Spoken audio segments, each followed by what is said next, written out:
എന്തായാലും മുട്ടിൽ മരമുറി കേസുമായി ബന്ധപ്പെട്ടുകൊണ്ടുള്ള 36 കുറ്റപത്രങ്ങളാണ് ഇതുവരെ വയനാട്ടിലുള്ള Sultan Bathery judicial first class magistrate കോടതിയിലാണ് അന്വേഷണ സംഘം സമർപ്പിച്ചിട്ടുള്ളത്.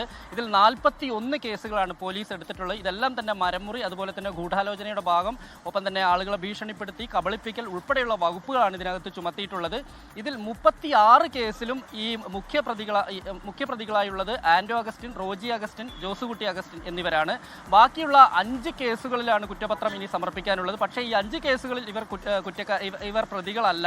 അത് മറ്റു മരമുറിയുമായി ബന്ധപ്പെട്ട് മുട്ടിൽ മരമുറി തന്നെയാണെങ്കിൽ പോലും ഇവർക്ക് നേരിട്ടല്ലാതെ കർഷകർ മുറിച്ച് വിറ്റ മരത്തിൻ്റെ ഇത് എല്ലാം വെച്ചുകൊണ്ടുള്ള കേസാണ്. എന്തായാലും ഈ 35 കേസുകളിലെ 36 കുറ്റപത്രങ്ങൾ നമ്മൾ അതിൻ്റെ ഒരു ഇത് പരിശോധിച്ച് കഴിഞ്ഞിട്ടുണ്ടെങ്കിൽ വളരെ സ്ട്രോങ് ആണ് എന്നുള്ളതാണ് ഏറ്റവും പുതിയ വിവരം. അന്വേഷണ സംഘം പറയുന്നൊരു കാര്യം, അതായത് കൃത്യമായി തന്നെ പ്രതികളെ പൂട്ടാൻ ഉതകുന്ന രീതിയിലുള്ള വളരെ കൃത്യമായി തന്നെ തയ്യാറാക്കിയിരിക്കുന്ന ഒരു കുറ്റപത്രമാണ് എന്നാണ് പറയുന്നത്. നമുക്കറിയാം, ഇത് അന്വേഷിച്ചു കൊണ്ടിരുന്നത് DYSP ബെന്നി ആയിരുന്നു.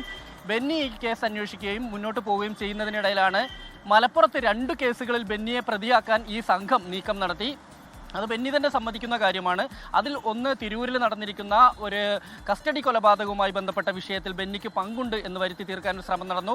മറ്റൊന്ന് പൊന്നാനിയിൽ നടന്നിരിക്കുന്ന ഒരു വീട്ടമ്മയെ ബലാത്സംഗം ചെയ്തു പോലീസ് എന്ന് പറയുന്നതിൽ ബെന്നിക്ക് പങ്കുണ്ട് എന്ന് കണ്ടെത്താനുള്ള അങ്ങനെ സ്ഥാപിച്ചെടുക്കാൻ ഒരു നീക്കം നടത്തി.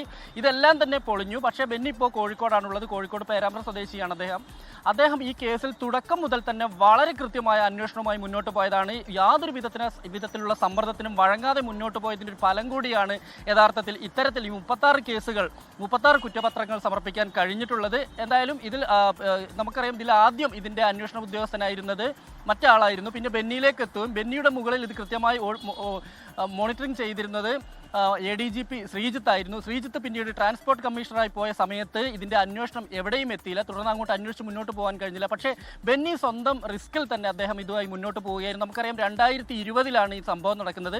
2020 ഒക്ടോബറിലാണ് വിവാദ ഉത്തരവ്, Jayathilak IAS revenue principal secretary ആയിരുന്ന സമയത്ത് ഉത്തരവ് ഇറങ്ങുന്നത്. 2021 ഫെബ്രുവരിയിൽ ഇത് പിൻവലിച്ചു. ഇതിനിടയിലാണ് വ്യാപകമായി മരങ്ങൾ കൊള്ള ചെയ്തിരിക്കുന്നത്. അതുമായി ബന്ധപ്പെട്ട കൊണ്ടാണ് ഇപ്പോൾ പ്രധാന പ്രതികൾ, അതായത് മുഖ്യപ്രതികൾ എന്ന് പറയുന്ന ആൻഡോ അഗസ്റ്റിനും ജോസുകുട്ടി അഗസ്റ്റിനും റോജി അഗസ്റ്റിനും പ്രതിയായ കേസുകളിലെ 35 പോലീസ് എടുത്തിരിക്കുന്ന 36 കേസുകളിലും കുറ്റപത്രം സമർപ്പിച്ചിട്ടുള്ളത്.